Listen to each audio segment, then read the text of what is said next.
Hey guys, it's Hunter. Welcome back to another episode of Askgufish. I really meant to film this yesterday, but I just wasn't feeling it at all. I started and it was just absolute garbage, so we're doing it today. Blah blah blah, nobody cares. If you're enjoying this video at any time, make sure to hit the like button. That actually really helps out. And now let's just jump straight into your questions.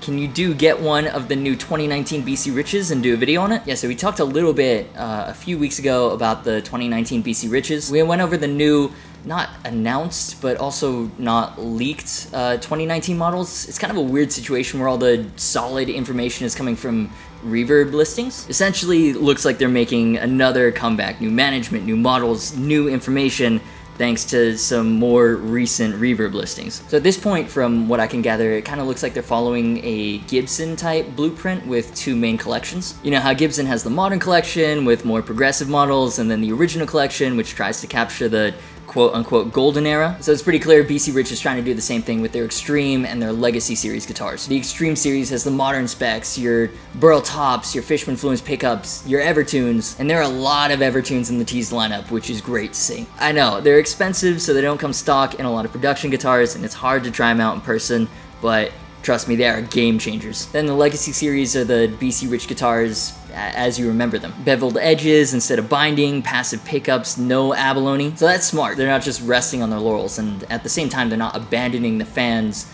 that helped them build this legacy. So yeah, there's like a ton of new models. I'll leave a link in the description to all the listings that I'm drawing my reactions from. Now, I'm definitely not gonna try and go through every single one of them. A lot of the Legacy series listings especially seem to be prototypes. They've got Duncan designed pickups for now, but buyers will be sent a pair of USA DiMarzio humbuckers, suggesting that's what will be used on the final production run. According to the listings, the final versions also won't have diamond inlays. Who knows if there'll be even more changes than that. Like, it's hard to react to the lineup without seeing the actual lineup. Very importantly though, the 10-string bitch is back.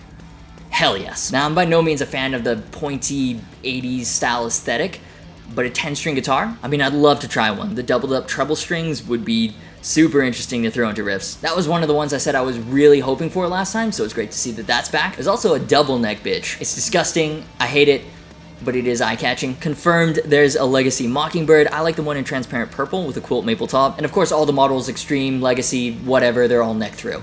Awesome. Okay, here's the thing. I hope they're not taking on too much at once. I get it, they've been dormant for a while. They need to make a statement with this new era of BC Rich. But this is an absolute load of new models. And while they are using World and Korea, one of the best and most reliable import factories, launching that many new models at one time and making sure all of them are right could be problematic. I look to Wild Audio as a kind of cautionary tale in this regard. When they launched in, what was it, 2015, 2016? They should have fucking killed it. Started by Zach Wild, one of the most accomplished and celebrated guitarists in metal history. Iconic bullseye and buzzsaw visual motifs. Schecter, as a distribution partner, got them into stores around the world pretty much from day one. Made it the World Music Factory, used Tone Pros, EMG. They should have been good. They should have been more than good, but they just weren't. They felt really off for the money. And in my opinion, they also launched with too many models before getting it right. Fast forward to now, they've got a more focused, slimmed down lineup, way fewer finishes,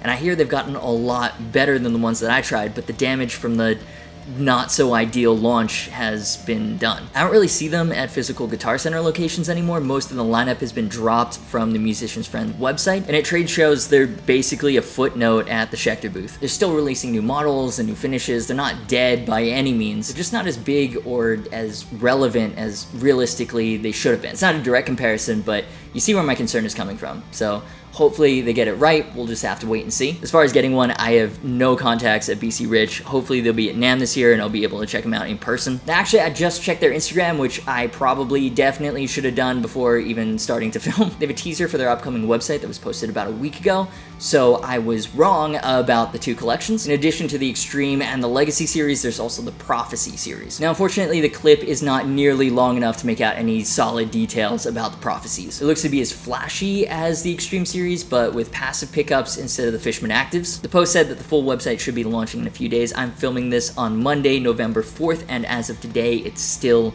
the teaser sign-up page. I'll admit, I'm not that familiar, so you DiMarzio fans out there, which pickups do you think they're using for the new models? And overall, what do you think about the new BC Rich models? Excited? Not excited? And if so, which series has you the most hyped? Extreme, Legacy, or Prophecy?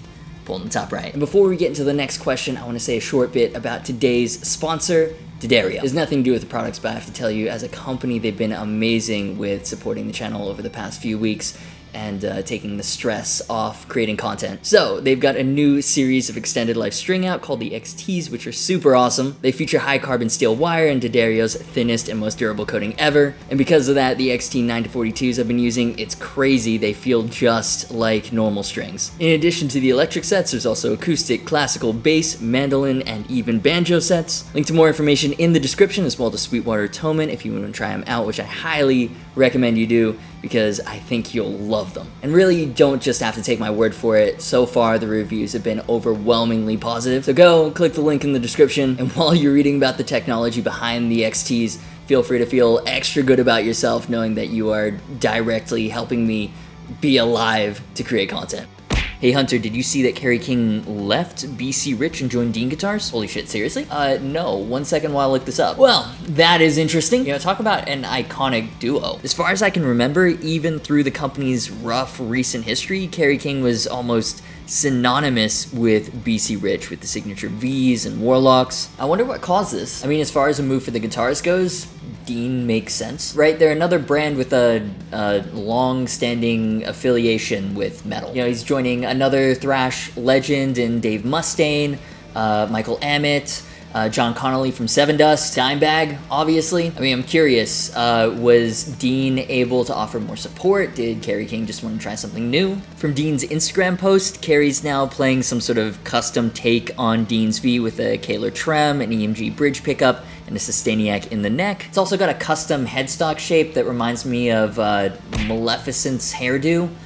To each their own. I mean, either way, it's a really solid move for Dean. I'm interested to see what happens at their NAMM booth this year. You know, they've been in the news lately more for their legal battle with Gibson rather than their guitars. There's a lot of people in the online guitar community pulling for Dean. Now they've got Kerry King. Let's see how and if they capitalize on that. I mean, obviously this is less than ideal news for BC Rich right before they launch a new lineup. You'd imagine after losing other high-profile names like Matt Tuck from Bullet to My Valentine to Gibson, or Paolo Gregoletto from Trivium to Warwick, that they'd try their best to try to keep hold of Kerry King. Honestly though, I don't think it'll have that big of an impact on their relaunch. Like, you'll have some die-hard fans follow Kerry King, and you'll have some skepticism, like what's going on, why did he leave? But ultimately, I think nostalgia will lead longtime fans to the Legacy series regardless, and Dean doesn't really have anything that competes directly with the Extreme series with the Evertune bridges and Fluence pickups. While it's obviously not ideal for BC Rich, I don't think the performance of their new lineup is going to be down to Kerry King's presence, or in this case, non-presence. Yeah, what's your take on this? Let me know in the comments. Quick question, if I had $850 to $900 for a guitar, would I go for the Epiphone Vivian Campbell Signature or an LTD Eclipse? I get this question a lot. Between Epiphone Les Pauls and LTD Eclipses, the look and the price is similar, but that's about it. I get why it's such a popular question though. Like, you can't go wrong with either. I'm a fan of both brands. My answer whenever it comes to Epiphone versus LTD is, what kind of feel do you prefer? Do you prefer traditional or do you prefer modern? Like the Vivian Campbell Les Paul is really cool because it's like a 70s style Les Paul, which you don't normally see. It's got like a volute and everything. And it's a Les Paul. It's gonna be big, it's gonna be chunky. And then the Eclipse, I always compare to like a Super Strat in single cut form. And do you need one right now? Like maybe wait for my signature Harley Benton to drop? I know, you guys are sick of the tease. Concrete details coming soon, I promise. But it'll be a lower price point than both. Alright, self-plug complete. Next question. I noticed that Honeyburst Harley Benton SC Jr. in the back. When is that review coming, guy? I don't know, next week, week after. So I've actually been batching videos, scripting 4 at a time, tracking 4 at a time, filming 4 at a time, editing 4 at a time. And oh my god, editing weeks are the worst. I am so bad and slow. Any freelance editors out there, help. SC Junior, basically it's one of 5 half-finished videos in the pipeline. And there's gonna be even more because, guess who convinced PRS to send them a Holcomb SVN for review? So I guess now is as good a time as any to remind you to hit that subscribe button and ring that notification bell so you don't miss it. I know there's a lot of hype around that one. I'm fucking hyped. So yeah, SC Junior, of course, we're gonna go in depth and do all the guitar porn shots and all that, but if you can't wait for that, in a nutshell, very, very good for the money, but in no way a direct replacement for like the $800 Gibson. And now, of course, it is the segment where we hear from yet another adoring fan. It's the high praise of the week. I think people don't respect you for having a channel because you're a beginner guitarist that needs to practice instead of banging on a guitar that's tuned down and totally distorted because you can't play and you're attempting to fool people on your channel. You have zero credibility with people like me that has played for 25 years. I can't tell one damn thing about any guitars you review. Do you take lessons? I would drop this channel and learn first. Wow. Imagine that. You practice and you practice for 25 years and get nowhere with it. And it turns you into a sad and bitter old man to see others start to succeed where you failed. You know, it kind of makes you feel sorry for the guy. No, I'm just kidding. He's a Ray, thank you so much for writing in. I hope you stub your toe on something real fucking hard today. If you enjoyed this video, make sure to hit the like button, leave your thoughts and your comments down below, subscribe, and hit the notification bell if you haven't already. Links to social media, merch, and the Patreon community are in the description. As always, thanks so much for watching. You've been awesome, and I'll see you for the next video.